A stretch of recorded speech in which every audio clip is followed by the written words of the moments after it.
Fabulous scholars, have I got a crazy scheme for you. The best part about this one is it's absolutely free. You don't need anything for it, and you can do it over and over and over again. Are you ready for my crazy scheme? Really? Are you sure?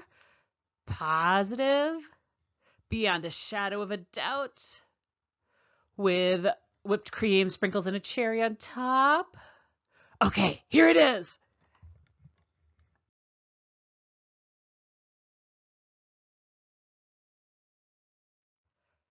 And before you think, scavenger hunt, not just any scavenger hunt, a scavenger hunt with a Ms. Lund created list. Sure, it's going to have some of those common things on there, but I think I've got a few surprises too. And if I don't, Eek does. First on our list is to find a flag. This wasn't quite what I was thinking, Eek. I was thinking more like a flag and a flagpole, but I guess the flag marking where pipes and wires and things are under the ground counts too. It is a flag. Next, animals. On my walk today, I saw a Canadian goose, a robin, and a bluebird. Earlier this week, I saw some deer, but I didn't get a picture. And I also saw a squirrel, but it moved way too fast for me to take a picture of. I did okay finding some animals. Oh, by the way, Eek doesn't count. He came with me to start. If you're looking for animals, you should also look for animal tracks. Eek was much better at finding them than I was, probably because he's really low to the ground. We found some dog tracks, some geese tracks, and some deer tracks. We did not find any moose tracks because that's at home in the freezer. That's a joke, scholars. Moose tracks is a kind of ice cream. Of course, people tracks are always okay to look for too. A body of water, that means something made by nature usually. I saw a lake and a creek. It just so happens the lake is named Beaver Lake and the creek is named Beaver Creek. I sadly did not see any beavers. One more pretty easy thing to find on a scavenger hunt is a bridge. It could be a bridge that you walk over like the one behind me, or it could be a bridge that you drive over. If you are doing your scavenger hunt with a younger brother or sister, have them look for a bridge. That might be a great one to keep their eyes open for. Now, if you're thinking, Ms. Lund, yeah, sure, those things are good to look for, but come on, challenge me. Here comes some challenges. First, keep your eyes open for a great place to sit for a while. Eek and I both like the same spot. It's by Beaver Creek on a little concrete wall. It's very peaceful except for when there are some mosquitoes there like there were today. Mosquitoes are never on my scavenger hunt list, but I seem to find them anyway. Then look for something you do not want to touch. For me, it's these bushes with all the briars all over it. They don't hurt, but they're really hard to get off your clothes or your hair. Eek, get away from that. I'm not pulling them out of your fur again. Then, see if you can find something unexpected. That could be something you never thought you'd see, or something that just doesn't seem like it's in the right place. For me, it was this fence, or part of a fence, in the middle of trees. I'm still not sure why it's there. It was definitely unexpected. Since Eek and I were doing our scavenger hunt soon after the start of spring, we decided that we would look for signs of spring. So we found buds on trees and tulips and crocuses just starting to grow. And my personal favorite sign of spring, buds on a pussy willow tree. They are just as soft and cuddly as Eek is. Yeah, okay, maybe not, but they're still fun to find.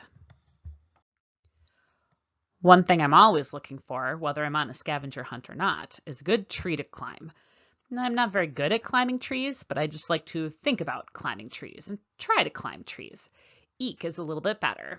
Just make sure if you do climb trees that it's okay with the owner of the property, and safety first. One awesome thing that you could do for a scavenger hunt that would never end is to look for those elements of art that you've been studying all year long with Miss Tuma. There are so many of them. That could have been an entire scavenger hunt on its own. Starting off simply, I started looking for shapes. I found quite a few of them. Okay, maybe the stop sign wasn't the hardest shape to notice, but the trees were pretty clever, right? Right? Another element of art that I found was texture. I think even in these photos, you can just kind of imagine how it would feel running your hand or your fingers over that. They look like different textures. It was pretty cool to find them. Another element of art to look for on your scavenger hunt should be lines. I found a lot of wavy lines, and at first I was thinking, oh, I don't see any straight lines, and then I looked down and I found some. One last artistic idea to look for is something called a vanishing point. I'm not sure, scholars, if you've gotten to this yet this year, but if you look at things far away, it seems like they're getting smaller and smaller and smaller until they're gone, like there's a dot that they're vanishing into. So I found some very good examples of a vanishing point on my scavenger hunt today. Related to art is to find something that you think is beautiful. If you're doing the scavenger hunt with other people, you might not agree on the same thing, but you should explain your thinking so people understand why do you think it's beautiful. For me, I often think that trees are beautiful, whether they have leaves or not. I like the patterns that their branches make. I like the shadows that they make, and I like how things look around them. So I have some pictures of trees for what I think is beautiful. Eek, on the other hand, thinks the color red is beautiful. So the things that he found that he thought were beautiful are the bush with the red bark and the very bright red fire hydrant. What, Eek? No, no, you may not dye your fur red. No, you're beautiful as it is. I said no. The last thing I found on my scavenger hunt was a tree that needs a hug. This tree. Poor tree. What? You can't see it? No, it's there. Look carefully. Now you see it, right? Definitely a tree that needs a hug. I think the best scavenger hunts also include some tricky things that you might not find. Today, my list included all these things that I didn't find. Something for my dungeon, lions, tigers, or bears. Oh my, money. I have found that in the past, but not today. 7 of something, opposites, something handmade, a simple machine.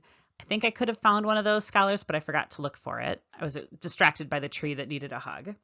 And a frown. All the people I passed from a distance seemed to be smiling. Ugh, people. So, fabulous scholars, feel free to use my scavenger hunt list and see how many of these things you can find, or make your own list. Anytime that you have to go for a walk or a bike ride or just rollerblading or using a scooter, keep your eyes open. You never know what you'll find. You might even find a mean and picky 2nd grade teacher or one of her dungeon mice in a tree. Why not? That's what makes scavenger hunts so much fun.